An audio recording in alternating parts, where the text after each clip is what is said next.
When I first started with the DOT, most of our trucks were single axle trucks. We had a 10-foot plows. Not every truck had a sander in them. And we had absolutely no wings unless it was on a blade or like a FWD, large snow removal equipment, and then it was typically used for benching. Our equipment it evolved tremendously over the years. Mostly tandem axle trucks now. Virtually all the trucks have reversible snow plows. They're all 12 feet long now. Every piece of equipment has a sander in it. A lot of them have pre-wet or direct application systems in them as well. But one of the handiest tools that we've been given since I started would have to be the wing. The wing allows you to plow more surface area with each pass. It gains you storage area. It buys you a lot of time. Instead of constantly fighting the snow from the edge of the roadway in, it gains you a lot of time because you can virtually clear an entire lane off in one pass.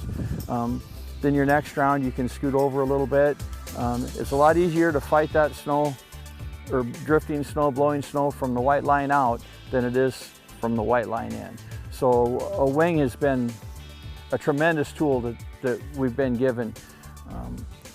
Like every tool, there are definitely things we need to be aware of. We want to use the wing safely. We want to use it properly.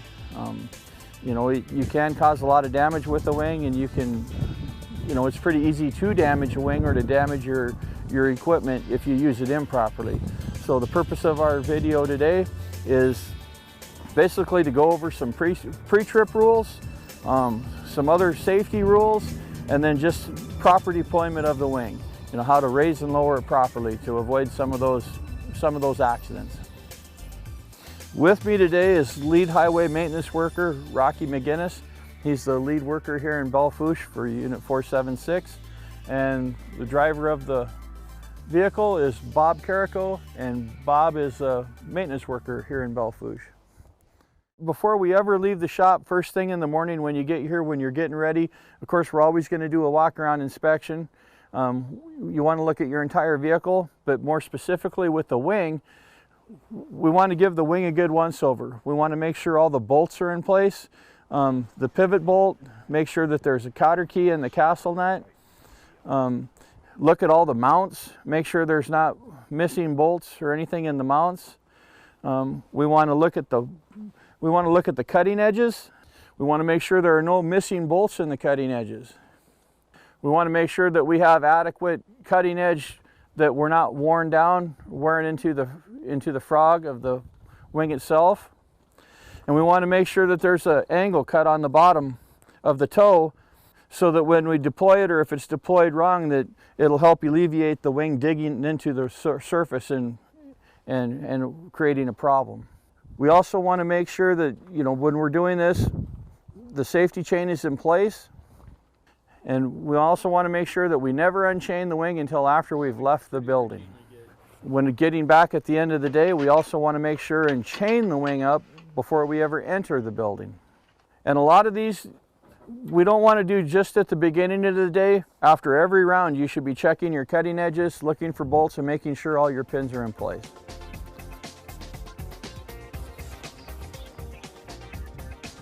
After we've done our inspection and we've exited the building, before we ever unchain the wing, we want to start the vehicle and pressurize the system and raise the wing. Make sure it's in the fully up or fully raised position. So go ahead, Bob, if you'd start up and make sure your wing is completely up.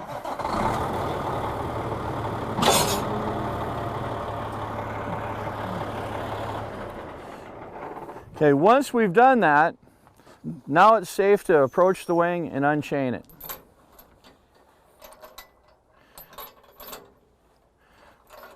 Failure to do that, hydraulics can bleed off overnight or with time. If we don't make sure it's in the fully raised position before unchaining it, it is possible you can push that wing over by hand and unchain it. But if it has bled off, then that wing can fall several feet, if not all the way down.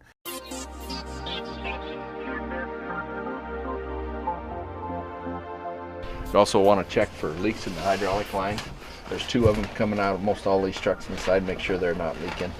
This one's got a cord on it. It's got a wing light on the back. Make sure it's plugged in and nothing's leaking real bad. One of the sets of lines comes down here to the lift ram. The lift ram will either leak at top, you'll see it up on top here, or down, or you'll show oil down on the bottom if one of the hoses is leaking.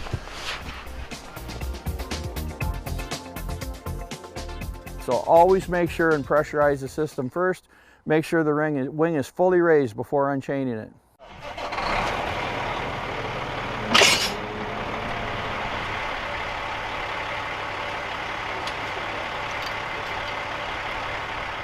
Once we've unchained the wing, let's talk about deploying the wing. The proper way to deploy the wing is to always lower the heel first and then the toe. So Bob, if you'd go ahead and show the proper way.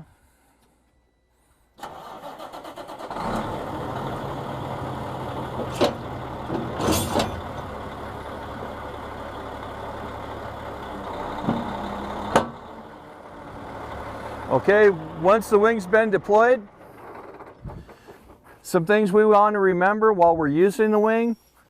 We definitely want to follow DOT policies, watch your speed, be very aware of your surroundings when you lower your wing.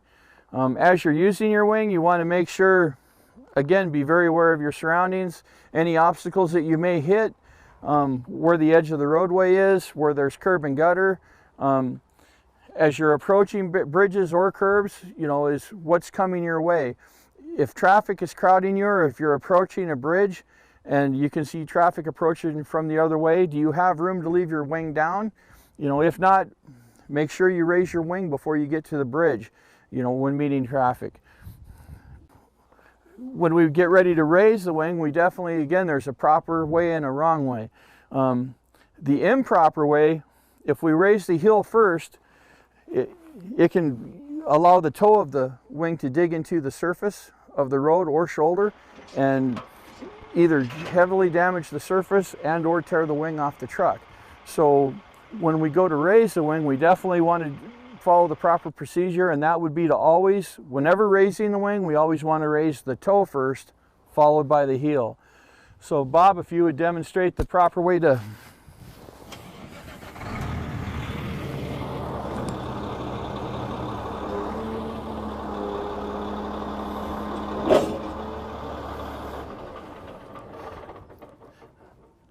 looking good, Bob. Well, now we'd like to demonstrate the wrong way, just in case. So what we're going to do is have Bob lower the toe first.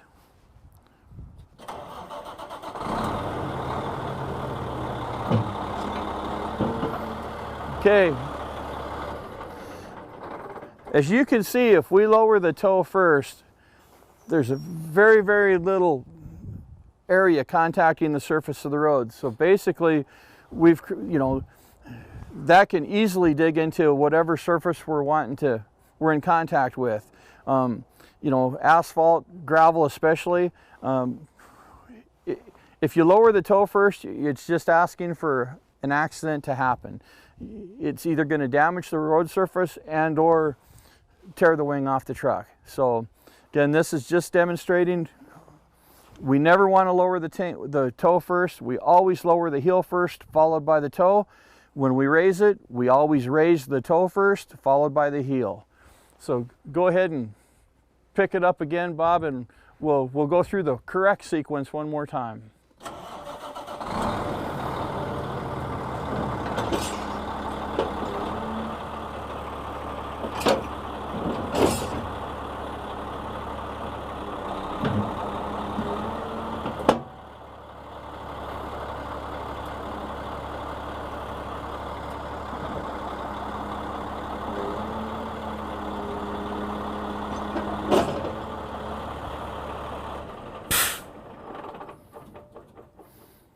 And that's the correct way to use a wing.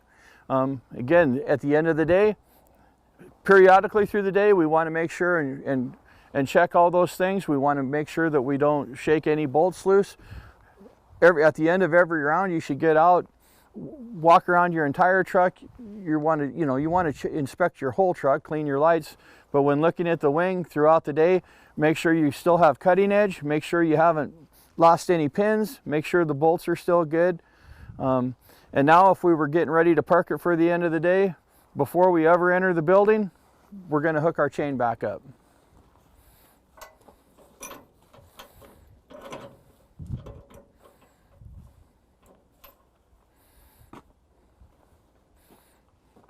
Then we know we're good for the day, and as it's parked overnight, if the hydraulics bleed off, we don't come to work the next day with the wing laying on the vehicle next to it, or on something else important that we don't want to break.